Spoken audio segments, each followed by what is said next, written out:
وسلام علی عبادہ الذین اصطفیٰ اما بعد فاعوذ باللہ من الشیطان الرجیم بسم اللہ الرحمن الرحیم انما یوفی الصابرون اجرهم بغیر حساب وقال تعالی فی مقام آخر یا ایہا الذین آمنوا استعینوا بالصبر والصلاة وقال تعالی فی مقام آخر وبشر الصابرین سبحان ربک رب العزت عما یصفون وسلام علی المرسلین والحمد للہ رب العالمین اللہم صلی علی سیدنا محمد وعلی آل سیدنا محمد وبارک وسلم۔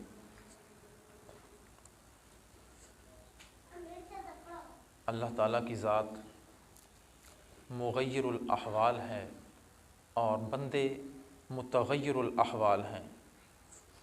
بندوں کے حالات بدلتے رہتے ہیں، کبھی حالات اچھے ہوتے ہیں، کبھی حالات برے ہوتے ہیں۔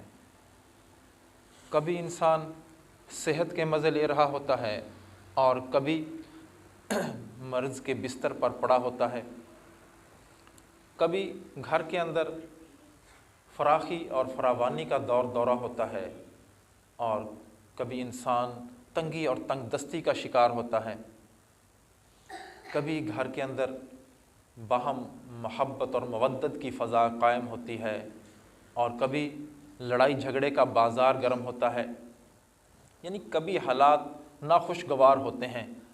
تاہم دیکھا یہ گیا ہے کہ اکثر حالات اچھے رہتے ہیں، برے حالات کبھی کبھار پیش آتے ہیں۔ صحت کے ایام اکثر ہوتے ہیں، بیماری کبھی کبھار پیش آتی ہے۔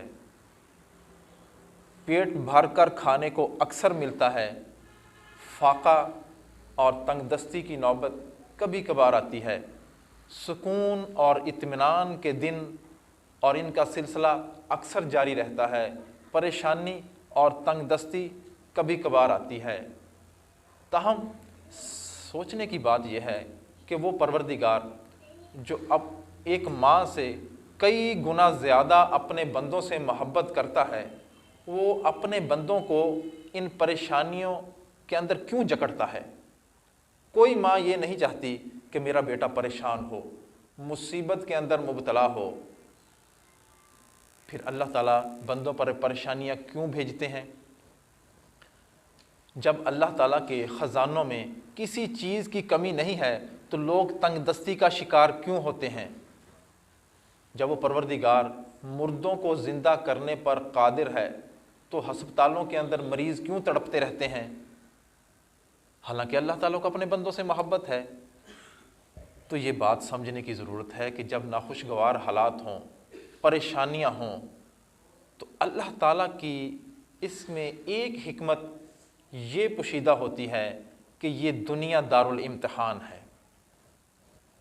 ہر بندے کے اوپر امتحان آنے ہیں۔ کسی کو اللہ تعالیٰ دے کر آزماتے ہیں، کسی سے لے کر آزماتے ہیں، کسی کو صحت دے کر آزماتے ہیں، کسی کو بیمار کر کے آزماتے ہیں۔ اور ان آزمائشوں کے اندر صرف گناہ گار بندے ہی مبتلا نہیں ہوتے، اللہ تعالیٰ کے مقربین بندے بھی شامل ہوتے ہیں اس برے حالات کے اندر۔ حتیٰ کہ انبیاء کرام علیہم السلام بھی ان حالات سے گزرنا پڑا۔ حضور صلی اللہ علیہ وسلم نے ارشاد فرمایا، ان اشد البلاء انبیاء ثم الامثل فالامثل، سب سے زیادہ شدید امتحانات انبیاء کرام پر آئے، پھر جن کی زندگی انبیاء کے ساتھ مشابہت زیادہ رکھتی تھی پھر ان پر امتحانات آئے۔ تو جو اس کے معلوم ہوا کہ جس بندے کا دین زیادہ مضبوط ہے، زیادہ دین پر عمل کرنے والا ہے، اس پر امتحانات بھی زیادہ آتے ہیں۔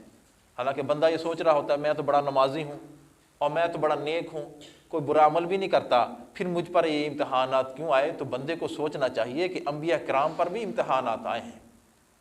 تو ایک حکمت تو یہ ہوتی ہے بندے پر پریشانی آنے کی کہ یہ دنیا دارالامتحان ہے، اور دوسری وجہ یہ ہوتی ہے کہ بعض دفعہ اللہ تعالیٰ کسی بندے کو کوئی مقام اور مرتبہ دینا چاہتے ہیں، لیکن اس بندے کے اپنے اعمال محدود ہوتے ہیں، یا وہ اپنے اعمال کی قوت اور زور سے اس مرتبے تک نہیں پہنچ سکتا، تو اللہ تعالیٰ اس پر مصائب ڈالتے ہیں، مصیبتیں ڈالتے ہیں، پھر وہ بندہ ان مصیبتوں پر صبر کرتا ہے تو اللہ تعالیٰ اس کو اپنے مقربین میں شامل فرما لیتے ہیں۔ چنانچہ فرمایا ان اللہ اذا احب عبدا، اللہ تعالیٰ جب کسی بندے سے محبت کرتے ہیں ابتلاہ، اس کو مصیبتوں کے اندر جکڑ لیتے ہیں، وَإِذَا راضیہ، جب وہ بندہ راضی ہو جاتا ہے اس حال میں بھی اپنے رب سے استفا ہو تو اللہ تعالیٰ اس کو اپنے لیے چن لیتے ہیں، اس کو اپنے مقربین بندوں میں شامل فرما لیتے ہیں۔ تو دوسری وجہ یہ، اور تیسری وجہ کہ بندے پر امتحانات کیوں آتے ہیں، یہ مصائب میں بندہ کیوں مبتلا ہوتا ہے۔ بعض دفعہ آدمی گناہ کر بیٹھتا ہے، گناہ کرنے کے بعد اس کو چاہیے تھا کہ فوراً توبہ کرتا، اپنے رب کو راضی کرتا، لیکن وہ بندہ گناہوں کے اندر ایسا پھنس گیا کہ اس کو توبہ کرنے کی طرف التفات ہی نہیں ہے۔ اس کو چاہیے تھا کہ اپنے رب کو فوراً راضی کرتا، لیکن اس نے اپنے رب کو راضی نہیں کیا، وہ غفلت میں پڑا رہا، وہ بندہ غفلت کے اندر زندگی گزار رہا ہے، جبکہ اللہ تعالیٰ دوسری طرف یہ چاہ رہے ہوتے ہیں کہ یہ بندہ جب دنیا سے جائے اور میرے پاس آئے تو یہ اپنا حساب بے باک کر کے آئے۔ تو اللہ تعالیٰ پھر اس پر مصائب بھیجتے ہیں، جب اس پر کوئی مصیبت آتی ہے تو اس کے گناہ دھلتے ہیں، ایک ایک مصیبت آتی رہتی ہے اور اس کے گناہ دھلتے رہتے ہیں۔ چنانچہ حضور صلی اللہ علیہ وسلم نے ارشاد فرمایا اذا کثرت ذنوب العبد، جب بندے کے گناہ زیادہ ہو جاتے ہیں، وَلَمْ يَكُنْ لَهُ مَا يُكَفِّرُهَا عَنْهَا مِنَ الْعَمَلِ، اور اس کا کوئی عمل ایسا نہیں ہوتا جو اس کے گناہوں کا کفارہ بن جائے، اس کے گناہوں کو مٹا دے۔ ابتلاہ اللہ بالحزن، اللہ تعالیٰ اس پر غم ڈالتے ہیں، مصیبتیں ڈالتے ہیں، لیکفرہا عنہ، تاکہ یہ مصیبتیں اس کے گناہوں کو مٹا دیں۔ تو یہ مصیبتیں جب آتی ہیں یہ اس لیے آتی ہیں تب بندے کے گناہوں کو مٹا دیا جاتا ہے، بندے کے گناہوں کو مٹا دیا جاتا ہے۔ یہ مصائب کا آنا اس کا مطلب ہے کہ بندے کے اوپر ایک رحمت ہے اللہ تعالیٰ کی، لیکن انسان کمزور ہے، انسان اللہ تعالیٰ کی اس رحمت کو برداشت نہیں کرتا، بہت جلدی واویلا کرتا ہے، تھوڑی سی پریشانی آتی ہے، کوئی بیماری آتی ہے تو بندہ واویلا اور شکوے شکایت شروع کر دیتا ہے، جبکہ حضور صلی اللہ علیہ وسلم نے ارشاد فرمایا، صحابہ کرام نے جب یہ آیت سنی کہ آیت مبارکہ میں آیا کہ جو بندہ کوئی گناہ کرے گا اس کا وبال اس کو چکھنا پڑے گا، تو صحابہ کرام نے جب یہ سنا تو بڑے پریشان ہو گئے کہ اللہ تعالیٰ نے کوئی بھی گنجائش نہیں چھوڑی معافی کی۔ تو حضور صلی اللہ علیہ وسلم نے فرمایا کیا تم پر برے حالات نہیں آتے، پریشانیاں نہیں آتی؟ یہ پریشانیاں جو حالات آتے ہیں یہ تمہارے گناہوں کا کفارہ ہی تو ہے۔ اور آپ صلی اللہ علیہ وسلم نے ارشاد فرمایا جب کسی بندے پر بخار آتا ہے اور وہ بخار کی حالت میں رات گزارتا ہے اور وہ بندہ اس پر راضی رہتا ہے، کسی پر اللہ تعالیٰ کا شکوہ شکایت نہیں کرتا، وہ اس حال میں صبح کرتا ہے کہ اللہ تعالیٰ اس کو ایسے پاک صاف کر دیتے ہیں گناہوں سے جیسے وہ اس دن پاک صاف تھا جس دن اس کی ماں نے اس کو جنا تھا۔ ایک رات کے بخار سے بندہ ایسے پاک صاف ہو جاتا ہے۔ حضور صلی اللہ علیہ وسلم ایک بیمار کی عیادت کے لیے تشریف لے گئے، فرمایا ابشر، خوشخبری سنو، خوشخبری سنو، فإن اللہ تعالیٰ یقول، اللہ تعالیٰ فرماتے ہیں ہی ناری اسلطها علی عبد المؤمن فی الدنیا، یہ بخار میری آگ ہے جس کو میں اپنے مومن بندے پر دنیا کے اندر مسلط کر دیتا ہوں، لتکون حظہ من النار یوم القیامہ، تاکہ قیامت کے دن یہ جہنم کی آگ کا بدل بن جائے۔ یہ دنیا کے اندر بخار کا بندے کے اوپر آ جانا یہ جہنم کی آگ کا بدل بن جائے گا۔ تو کتنی بڑی نعمت ہے، بندے کو دنیا میں بخار آتا ہے اور بندہ پریشان ہو جاتا ہے۔ تو حضور صلی اللہ علیہ وسلم نے ارشاد فرمایا جب کسی بندے کو کوئی مصیبت پہنچتی ہے، کوئی مشقت، کوئی غم پہنچتا ہے، حتی الشوکۃ، یہاں تک کہ ایک کانٹا بھی چبھتا ہے، اس کانٹا چبھنے کی وجہ سے اس بندے کا ایک گناہ معاف کر دیا جاتا ہے اور ایک اس کے نامہ اعمال میں ایک نیکی لکھ دی جاتی ہے۔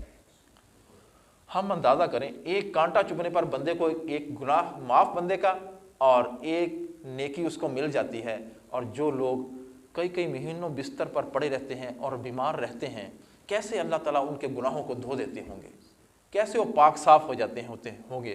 حضور صلی اللہ علیہ وسلم اسی لیے تو ارشاد فرمایا کہ جب کوئی بندہ بیمار ہوتا ہے تو اس سے دعا کروایا کرو، اس سے دعا کروایا کرو، اس کی دعا جو ہوتی ہے وہ فرشتوں کی طرح پاک صاف اور ہوتی ہے، کیونکہ پاک صاف ہے تو اس کی دعا بھی اسی طرح قبول ہوتی ہے جیسے فرشتوں کی دعا قبول ہو جاتی ہے۔ تو ایسے بندے سے دعا کروانی چاہیے. تو بندے کو چاہیے کہ شکوے شکایت نہیں کرنے چاہیے. حضور صلی اللہ علیہ وسلم نے ارشاد فرمایا کہ ایک مرتبہ حضرت موسیٰ علیہ السلام نے اللہ تعالیٰ سے عرض کی، یا اللہ تیری امت مرحومہ کون سی ہے جس پر تیری بہت ساری رحمتیں نازل ہوں گی؟ وہ کون سی امت ہے؟ تو اللہ تعالیٰ نے فرمایا وہ میرے محبوب کی امت ہے، وہ میرے محبوب کی امت ہے. وہ جب میرے تھوڑے دیے پر جب وہ راضی ہو جائیں گے تو میں ان کے تھوڑے عملوں پر قیامت کے دن راضی ہو جاؤں گا. یعنی دنیا میں بندے پر تنگ دستی آتی ہے، پریشانی آتی ہے، تو بندہ اللہ تعالیٰ کی اس دیے پر راضی ہو جاتا ہے تو قیامت کے دن اللہ تعالیٰ بھی اس کے تھوڑے عملوں پر راضی ہو جائیں گے. یہ کتنا بڑا بندے کے اوپر انعام ہے.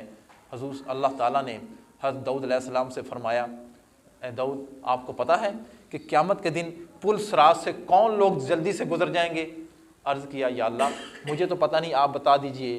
تو اللہ تعالیٰ نے فرمایا وہ بندے پل صراط پہ قیامت کے دن جلدی سے گزر جائیں گے جو میرے فیصلوں پہ راضی ہو جاتے ہیں، جو میری رضا پر راضی ہو جاتے ہیں. بندے کو اللہ تعالیٰ کی رضا پر راضی ہونا چاہیے. رضا بالقضاء یہ بہت ضروری چیز ہے. اللہ تعالیٰ کی منشا کے مطابق ایک اللہ والے تھے، وہ کہتے تھے ہر کام دنیا کے اندر میری چاہت کے مطابق ہو رہا ہے. تو کسی نے کہا یہ کیسے ہو سکتا ہے؟ بندہ بہت سی تمنائیں کرتا ہے، خواہشات کرتا ہے، بندے کی خواہشات پوری نہیں ہوتی. آپ کیسے کہتے ہیں کہ آپ کی چاہت کے مطابق ہر کام ہو رہا ہے؟ تو انہوں نے کہا کہ میں نے اپنی چاہت کو اللہ کی چاہت پر قربان کر دیا ہے کہ دنیا کے اندر جو کچھ ہو رہا ہے وہ میری چاہت کے مطابق ہو رہا ہے. تو ایسے بندے کو اللہ تعالیٰ کی رضا پہ راضی ہونا چاہیے. اللہ تعالیٰ کے فیصلوں پر بندے کو ایسے راضی ہونا چاہیے، شکوے شکایت نہیں کرنے چاہیے. اور جب ایسے حالات آ جائیں تو بندے کو صبر کرنا چاہیے. اور صبر کیسے کرنا چاہیے اس کے چند طریقے ہیں، وہ آپ کو بتانے ہیں. پہلا طریقہ، جب بندے پر مصائب آ جائیں، پریشانیاں آ جائیں، تو پہلا طریقہ یہ ہے کہ اس صبر پر ملنے والے اجر کا تصور کرے کہ بندے پر جو یہ پریشانی آ رہی ہے اس پر اس کو اجر ملے گا، اس مصیبت پر اس کو ثواب ملے گا اللہ تعالیٰ کی جانب سے. ہم اندازہ کریں، حدیث مبارکہ میں آتا ہے ایک آدمی کہ دو جیبیں ہیں، ایک جیب کے اندر وہ کوئی چیز تلاش کرنے کے لیے ہاتھ ڈالتا ہے اور اس کو وہ چیز نہیں ملتی اور وہ ہاتھ نکال کے دوسری جیب میں تلاش کرتا ہے. یہ اتنی جو اس کو مشقت پہنچی، اتنی کوفت، جو اتنا ٹائم اس کو کوفت پہنچی ہے، اس پر بھی اس کو ایک اجر ملتا ہے، اس پر بھی اس کو اجر ملتا ہے. اور حیران رہتا ہے جو بندہ زیادہ بیمار رہتا ہے، اجر ثواب کیسے اس کو، پریشانیوں پر کیسے اور اس کو اجر اور ثواب ملتا ہوگا. ہم دیکھتے ہیں ہم گھر کے اندر سخت سردی کے اندر رضائی کے اندر لپٹے پڑے ہوتے ہیں اور باہر نکلنے کو دل نہیں چاہتا، بڑی سخت سردی ہوتی ہے. اور اسی حالت میں ہم کبھی کبھی رات کو سنتے ہیں کہ گلی کے اندر سے ایک آدمی گزر رہا ہوتا ہے جو کہ سیٹیاں بجا رہا ہوتا ہے، وہ محلے کی پہرے داری اور چوکے داری کر رہا ہوتا ہے. حالانکہ اس کا بھی دل چاہتا ہے کہ وہ رضائی کے اندر آ کر گھس جائے. وہ کون سی چیز ہے جس نے اس کو آمادہ کیا کہ وہ سردی کے اندر گلیوں کے چکر لگا رہا ہے؟